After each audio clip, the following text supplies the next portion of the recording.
We have breaking news here to start today's show. Heat guard Terry Rozier appeared in federal court, and we will get to that momentarily, but I'm joined here on set. I'm in for Malik Andrews, Mark Spears, the Hall of Famer, Monica McNutt, and, of course, Bobby Marks.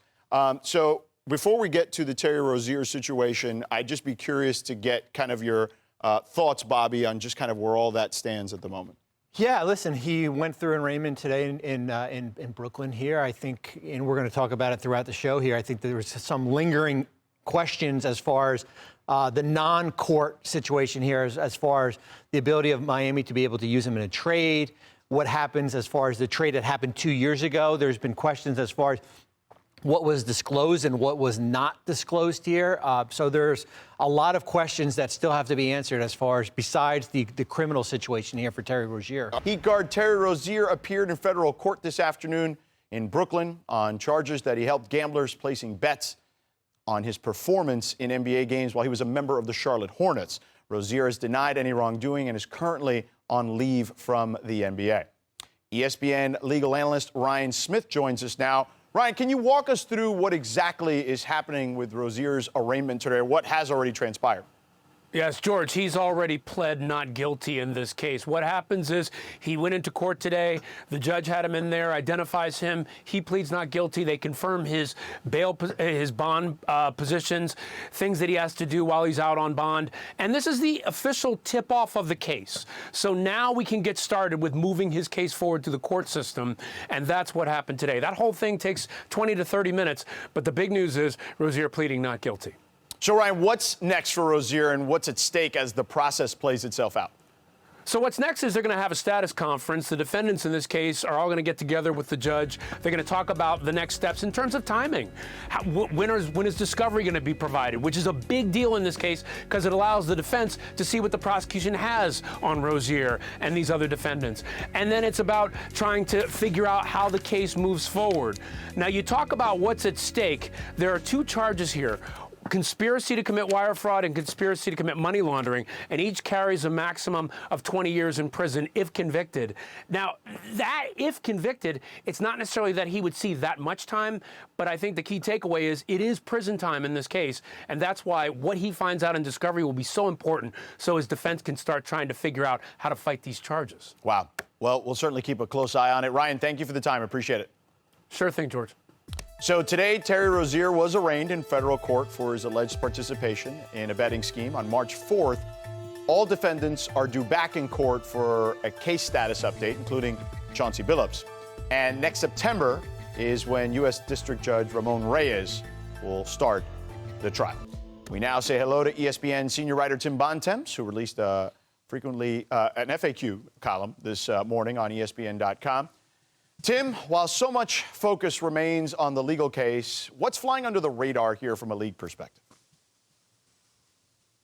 Well, yeah, George, the story I did with Bobby Marks today lays out a couple of things that, from a basketball perspective, matter to the NBA over the next couple of months. The first is the dispute over the way the trade went down between the Heat and the Hornets that brought Terry Rozier to Miami back in 2024. Now, typically when teams go through a trade process, they have to do a disclosure process as part of the trade call with the NBA.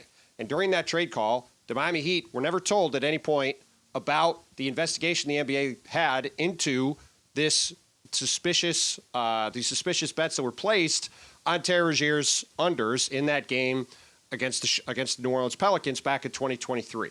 So when they made that trade, they were not aware of any of this stuff that happened. It only came out later when the Wall Street Journal reported it this past January. So the Heat are upset about that and the fact they were not made aware of that during that process. Now, the second part of it, George, is now that Terry Rozier is on the team, and Terry Rozier is currently on indefinite leave away from the team as this legal process plays out, can the Heat trade him between now and the trade deadline to try to bolster a roster that has been one of the more surprising ones in the Eastern Conference and has them in the top four in the East, with Eric Spoelstra potentially winning Coach of the Year this year and giving them a chance to make it back to the NBA Finals. So, again, while the legal process for Terry Rozier is one thing, there's a couple of basketball elements of this story that make it relevant to the NBA and will have it be relevant potentially for the next couple of months.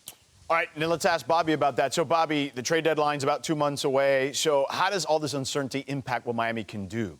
Well, there's a couple of things. I think certainly the Rozier contract in itself, which is roughly $27 million, that's an expiring contract that can be used in a trade, and that is certainly in limbo right now as far as the ability to go out and do something like that. Then there's the draft pick part of it, where Miami still owes Charlotte a top 14 protected first in 2027. It's unprotected in 2028. They're only allowed to trade 2 first-round picks right now. If you had that pick back, you would be able to trade 4. I think the one thing that Tim had mentioned regarding the disclosure part of it, when you're on a trade call, you have to disclose medical, insurance, contract, basically anything that would prohibit a player from being on the court. Now, there's a gray area here with this situation where the league at the time found no wrongdoing with Terry Rozier, but having been investigated before in my time in Brooklyn, the one thing the NBA does say is that it's never closed. The investigation is never closed. It is always open-ended here. So if you're Miami, you're saying, wait a minute, we should have been known that this investigation had occurred. Well, and to Bobby's point, the key parts of this for this discussion moving forward and for the Heat situation moving forward revolve around the draft pick the Heat sent out in that trade and Terry Rozier's $26 million expiring deal. Now, as Bobby said, they can only trade 2 picks in 2030 and 2032 because of the way their draft pick going to Charlotte is set up. So that does really limit them if they want to go try to make a big swing between now and the trade deadline. And part of the way they would make that big swing, at least potentially, would be is that if they include that $26 million expiring contract for Terry Rozier. Now, the fact that Terry Rozier is still on the roster and has not been waived, I think is certainly at least an indication that the Miami Heat, as we reported, believe there's a chance that they'd be able to use him in that kind of a trade. And there is a precedent for that. If you go back to a year ago, the Houston Rockets, after Kevin Porter Jr. was arrested in a totally separate matter, he was traded to the Oklahoma City Thunder a month later, and they subsequently waived him off of their roster. So there is a precedent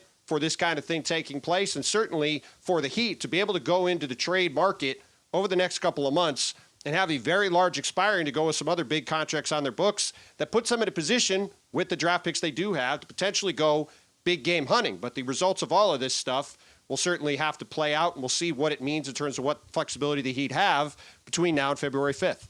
Tim, thanks for the time, brother. Appreciate it.